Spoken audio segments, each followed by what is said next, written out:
Hello, my name's Mark Saunders and this is a YouTube video presentation on structuring arguments in writing. It's one of the series of YouTube videos on my channel, Mark Saunders on Research Methods, and the web address for this is on the bottom left hand corner of each slide. You'll notice it's a photo of a fern for this presentation because a fern, just like an argument, unfolds and becomes clearer as you write it. So let's have an overview of what we're going to cover. We're going to start by looking at the structure of an argument and the components of a relatively simple argument, and in particular here we're going to contrast where the argument works well and where the components are in the wrong order and it doesn't work. We're then going to start looking at actual arguments in academic articles, and so we'll start again with a relatively simple argument, working up to components in more detail and a further example. And these examples will be taken from service quality, later life entrepreneurs and research methods. I'll finish with a few more thoughts about writing an argument before providing references, further reading and the references for the examples we use. So, to start off with, when we're structuring an argument, it needs to be coherent. In other words, each of the elements of the argument need to be in the right place. And Fielden comes up with this beautiful quote when he says that disorganised, illogical writing reflects a disorganised, illogical and untrained mind. So we need to be thoughtful as well. So let's have a look at our argument. I think it will rain. However, no clouds are showing yet. Therefore, I will take my umbrella. Doesn't quite make sense, does it? So let's look at the elements and rearrange them. Now we start with, although no clouds are showing, I think it will rain. Therefore, I will take my umbrella. A much more logical argument in which the elements are positioned properly. So, in order for our arguments to be persuasive, we have to make sure the arguments have a logical flow, like the second one on the screen, and also it's much easier to write them if we actually believe our own arguments. Now we're going to start by looking at a simple argument relating to the entrepreneurship literature, and in particular later working life social entrepreneurial intentions. And we're going to look at where the significant findings are, how a significant idea or thought is introduced, and then the reason, judgment or outcome. So let's start off. The significant idea in this piece extracted from a journal article by Jabalia et al. In 2023 is that key gaps exist in our current knowledge and understanding of later working life social entrepreneurial intentions. The significant idea that comes from this is that, informed by research on entrepreneurial intentions in later working life and on social entrepreneurial intentions, our research focuses explicitly on the over 50s who create social entrepreneurial ventures. So now we've got findings and an idea and a thought, and all we need now is reasons, judgment or outcome. And here's how we link to our research question. Therefore, our research question is, how do later working life entrepreneurs understand age as an antecedent of their social entrepreneurial intentions? So we now have significant findings, a further significant idea or thought, in this case with the references to justify it, and then the reason, judgment or outcome. Let's look at the components of an argument from another journal article. This time it's looking at the use of web and mail questionnaires and the differences between them. And this is setting up the hypothesis in this part of the argument. And here we're going to be looking at citing a recognised expert. We're going to be highlighting what the conventional wisdom is. We're then going to introduce a significant idea, demonstrating our knowledge, and then we'll have a reasoned judgment at the end. So, the recognised expert is Kalisha and Bishop. And we're highlighting the conventional wisdom which comes from Poncheria et al., which says the content of responses is linked to respondents' attitude. And he's talking about a web-based survey of military employees, how dissatisfied employees were more likely to answer open questions than those who were satisfied, and also how their responses usually echoed their negative tone.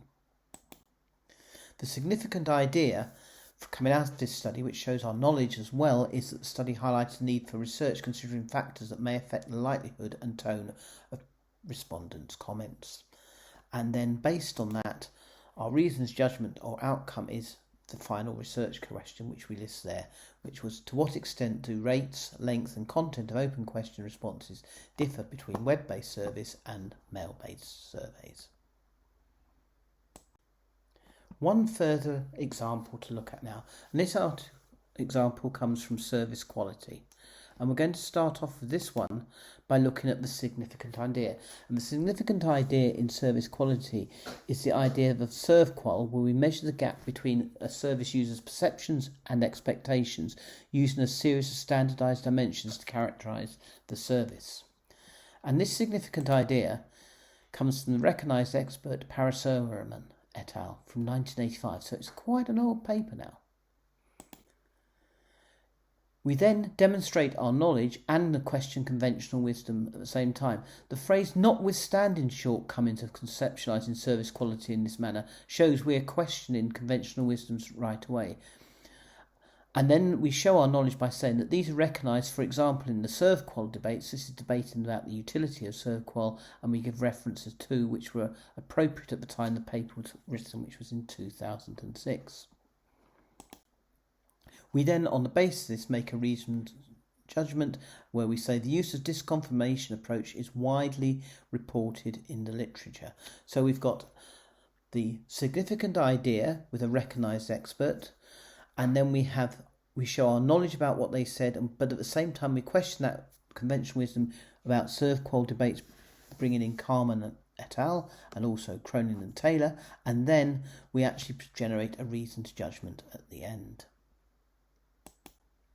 So let's just finish with a few more thoughts about writing clear arguments. The first thing is that your writing should be readable. And to do this, it really helps if the sentences are shorter rather than longer. So if you can read your sentence out without running out of breath, it's probably not too long. If you start running out of breath, the sentence is definitely too long. Your paragraph should contain more than one sentence, preferably 3 or more. And you should use unpretentious language. This means you still use the correct terms, but you don't use 5 long words where 1 or 2 short words would work just as well. You'll need to lead your reader through the intricacies of your arguments and make sure these arguments are justified with reference to the literature, or they're actually justified by the way you construct the argument, or indeed both. And as part of this, in the bigger picture, you'll need clear transitions between different parts of the argument, and crucially, the way you write should focus the reader's attention on the salient points in what you're talking about. And so as not to detract from your work, you need to make sure that the following are correct: your spelling and your use of grammar. The use of words, you don't use words incorrectly, so you give the wrong meaning to the word.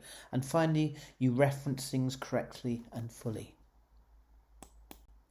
So in terms of references and things correctly and fully, there's been 2 major areas which I've used to develop this work. And the first is Fielden's 1964 paper, What You Mean I Can't Write. This was in the Harvard Business Review, and it's very easy to find just by looking it up on Google.